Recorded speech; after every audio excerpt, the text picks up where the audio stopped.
Uhali gani tena mtazamaji wa Zone Media, nikukaribisha kwa mara nyingine tena.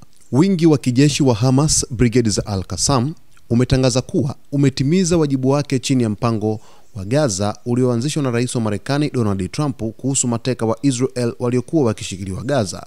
Katika taarifa fupi iliyotolewa usiku wa kuamkia Alhamis, Al-Qassam ilisema kuwa imekamilisha makubaliano yaliyohusu swala la mateka kwa kuwakabidhi wote walio hai pamoja na miili yote iliyoweza kupatikana.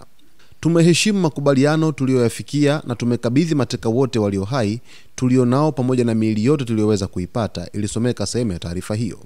Hata hivyo, Al-Qassam ilibainisha kuwa bado kuna changamoto kubwa katika kurejesha miili mingine ya mateka waliopoteza maisha kutokana na uharibifu mkubwa na mashambulizi ya Israel katika ukanda wa Gaza. Kuhusu miili iliyosalia, inahitaji juhudi kubwa na vifaa maalum vya utafutaji na uokoaji, na tutaendelea kufanya kazi kwa bidii kufunga jalada hili, iliongeza taarifa hiyo.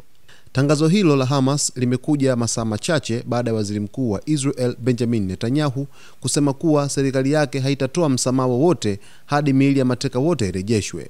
Mpango wa kusitisha mapigano ulioanzishwa na Rais wa Marekani Donald Trump unataka Hamas irejeshe mateka wote walio hai na waliokufa, na iwapo hilo halitawezekana mara moja, iwasilishe taarifa kuhusu waliopoteza maisha na miili yao ipatikane mapema iwezekanavyo. Shirika la Msalaba Mwekundu na wapatanishi wa kimataifa wamesema kuwa juhudi za kutafuta miili hiyo zimekuwa ngumu kutokana na uharibifu mkubwa ulioko Gaza na baadhi ya maeneo kuwa chini ya udhibiti wa jeshi la Israel. Taarifa ya Hamas imekuja kufuatia tishio la Waziri Mkuu wa Israel Benjamin Netanyahu kwa kusema kwamba sasa rasmi watakwenda kuanzisha tena mashambulizi kwa Hamas kwa sababu hawajaweza kutii yale makubaliano ambayo waliweza kuyafikia hivi karibuni.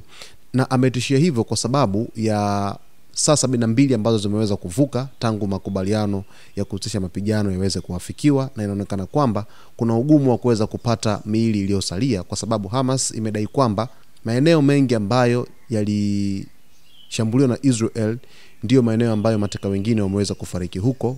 Ndio maana kumekuwa kuna ugumu mkubwa sana wa kuweza kusababisha kupatikana kwa mateka hao ambao tayari wamekwisha fariki dunia. Sasa basi, Hamas imeamua kujitetea wazi kwa kueleza kwamba kuna ugumu mkubwa wa kuweza kupata mateka waliosalia kwa sababu mateka wengine wako sehemu ambazo jeshi la Israel kwa sasa hivi limesogea huko, na hivyo kuongeza ugumu mkubwa zaidi wa kuweza kupata miili iliyosalia. Mtazamaji wetu, tutakuletea kila ambacho kinajiri huko katika ukanda wa Mashariki ya Kati. Usisahau kusubscribe, kulike, kucomment pamoja na kushare.